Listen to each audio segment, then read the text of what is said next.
নমস্কাৰ। এই মুহূৰ্তত অসমৰ প্ৰত্যেকগৰাকী জনতালৈ দি বুলাইছোঁ ডাঙৰ খবৰ। তো যিসকল মানুহে ভিডিঅ'টোত ক্লিক কৰিছে অনুগ্ৰহ কৰি ভিডিঅ'টো স্কিপ নকৰি প্ৰথমৰ পৰা শেষলৈ চাই থাকিব, কিয়নো এইটো ভিডিঅ'ৰ মাজত চৰকাৰী ঘৰৰ পৰা আৰম্ভ কৰি জব কাৰ্ডলৈ কেইখনমান গুৰুত্বপূৰ্ণ খবৰ আপোনালোকক প্ৰদান কৰিম। অনুগ্ৰহ কৰি ভিডিঅ'টোত ক্লিক কৰিছে যদি ভিডিঅ'টো স্কিপ নকৰি প্ৰথমৰ পৰা শেষলৈ চাই থাকিব। লগতে মোৰ চেনেলত নতুন হ'লে প্লিজ চেনেলটো ছাবস্ক্ৰাইব কৰি মোৰ লগত থাকিব আৰু ভিডিঅ'টো ভাল লাগিলে অনুগ্ৰহ কৰি শ্বেয়াৰ কৰি দিব।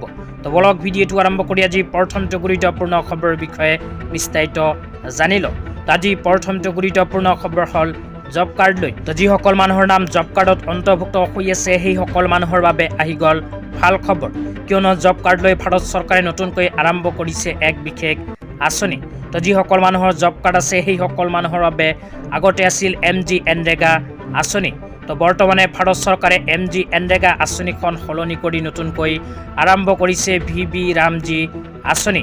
তো এইখন আঁচনিৰ জৰিয়তে যিসকল মানুহৰ জব কাৰ্ড আছে সেইসকল মানুহে জব কাৰ্ডৰ সহায়ত প্ৰতি বছৰে 125 দিনৰ কাম লাভ কৰিব।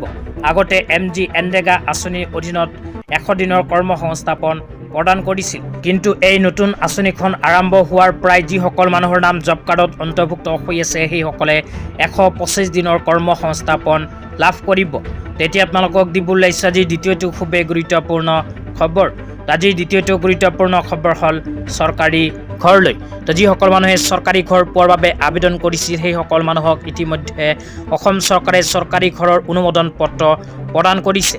তো অসমত অসম চৰকাৰে 3,25,000 মানুহক চৰকাৰী ঘৰৰ অনুমোদন পত্ৰ প্ৰদান কৰিছে। তো যিসকল মানুহে চৰকাৰী ঘৰ পোৱাৰ বাবে আগতীয়াকৈ আবেদন কৰিছিল সেইসকল মানুহৰ বেংক একাউণ্টত অতি শীঘ্ৰেই সোমাব চৰকাৰী ঘৰৰ টকা। তো অসম চৰকাৰে অসমৰ কোনটো সমষ্টিত কিমানজন মানুহক চৰকাৰী ঘৰৰ টকা প্ৰদান কৰিব সেই বিষয়ত আপোনালোকে মোবাইল স্ক্ৰীণত চাব পাৰিছে। এনেকৈ এখন লিষ্ট চৰকাৰৰ ফালৰ পৰা প্ৰকাশ কৰিছে।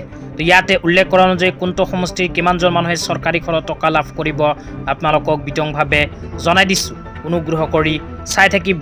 তো ইয়াতে 1 নম্বৰত কোৱা হৈছে গোসাইগাঁও 349, তাৰপিছত কোৱা হৈছে দোতমা এষ্টেট 719, কোকৰাঝাৰ এষ্টেট 455, তাৰপিছত কোৱা হৈছে বাউগুংৰি 686, তাৰপিছত কোৱা হৈছে পৰ্বতঝোৰাত 1675, বলগঞ্জ 4070, গৌৰীপুৰত 7714, ধুবুৰীত 5130, তাৰপিছত কোৱা হৈছে বিচিৰিং জৌৰা 3158, বিলাচীপাৰা 2154, মানকাচৰত 8661, জলেশ্বৰত 9873। তো আপুনি ভিডিঅ'টো কোনটো সমষ্টিৰ পৰা চাই আছে নিশ্চয় এইটো ভিডিঅ'ৰ কমেণ্ট বক্সত কমেণ্ট কৰি জনাই দিব। তেন্তে ইয়াৰ নেক্সট ভিডিঅ'ত আপোনাৰ সমষ্টিৰ বিষয়ে বিতংভাৱে জনাই দিম। আজি ইমানেই। ভিডিঅ'টো চাই কেনে পালে নিশ্চয় এইটো ভিডিঅ'ৰ কমেণ্ট বক্সত কমেণ্ট কৰি জনাই দিব। তো